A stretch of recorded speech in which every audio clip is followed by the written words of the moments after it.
Magandang araw sa inyong lahat. Narito na ang pinakabagong ulat sa lagay ng panahon ngayong Thursday, August 21, 2025. Patuloy nating binabantayan ang isang low-pressure area sa silangan na unti-unti nang lumalapit at ngayon ay nakakaapekto na sa ilang bahagi ng bansa.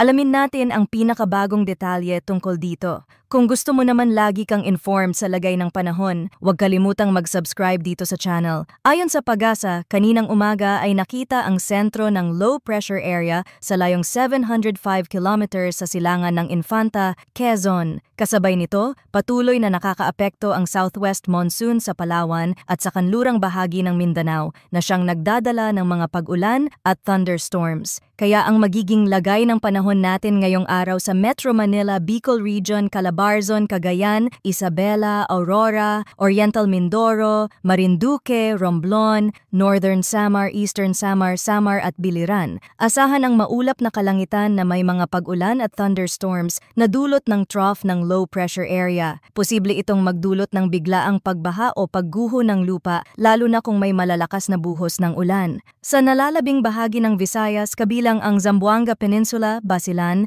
Tawi-Tawi, Occidental Mindoro at Palawan, makakaranas din ng maulap na kalangitan na may mga pag-ulan at thunderstorms na dulot ng southwest monsoon. May banta rin dito ng flash floods at landslides sa mga lugar na makakaranas ng katamtaman hanggang malalakas na pag-ulan. Samantala, sa natitirang bahagi ng bansa kabilang ang ilang probinsya sa Luzon at Mindanao, bahagyang maulap hanggang maulap ang kalangitan na may mga pag-ulan o thunderstorms na dulot ng localized thunderstorms. Bagamat panandalian lamang ang mga pag-ulan na ito, maaari pa rin itong magdulot ng pagbaha at pagguho ng lupa sa mga lugar na tatamaan ng malalakas na buhos ng ulan. Para naman sa lagay ng hangin at karagatan sa Mindanao, kanlurang bahagi ng Visayas, Central Luzon at Southern Luzon, mararanasan ang mahina hanggang katamtamang hangin na mula timog hanggang timog kanluran. May kasamang banayad hanggang katamtamang taas ng alon na nasa pagitan ng 0.6 hanggang 1.5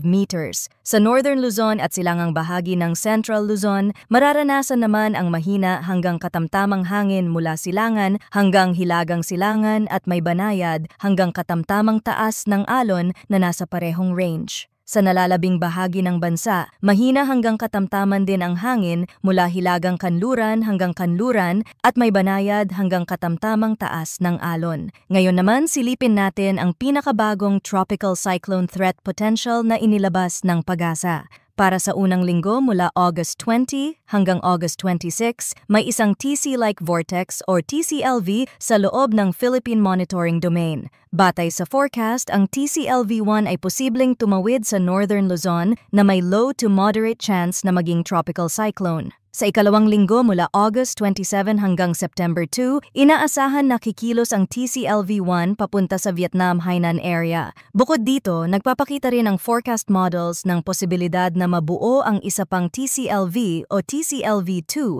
sa silangang hangganan ng Philippine Area of Responsibility. Subalit mababa ang tsansa na ito ay tuluyang maging tropical cyclone sa ikalawang linggo. Kung pagbabasehan ang datos mula sa mga international weather models, mataas ang posibilidad na tatawidin ng low-pressure area ang Northern Luzon patungo sa kanlurang bahagi ng bansa. Ayon sa mga modelong ito, dito lamang ito posibleng lumakas at maging ganap na bagyo kapag nakalabas na ito sa West Philippine Sea. Gayunpaman, hindi dapat balewalain ang low-pressure area na ito. Kahit mababa ang tsansa na agad itong maging bagyo, magdudulot pa rin ito ng malalakas na pag-ulan at thunderstorms sa iba't ibang bahagi ng bansa. At tulad ng lagi nating paalala, maaaring magbago anumang oras ang galaw at pag-develop ng system na ito sa mga susunod na araw. Kaya't mahalaga ang patuloy na pag-monitor sa mga weather updates dito sa ating channel. Lagi tayong maging handa at mag-ingat, lalo na sa mga lugar na madalas bahain or may landslide-prone areas.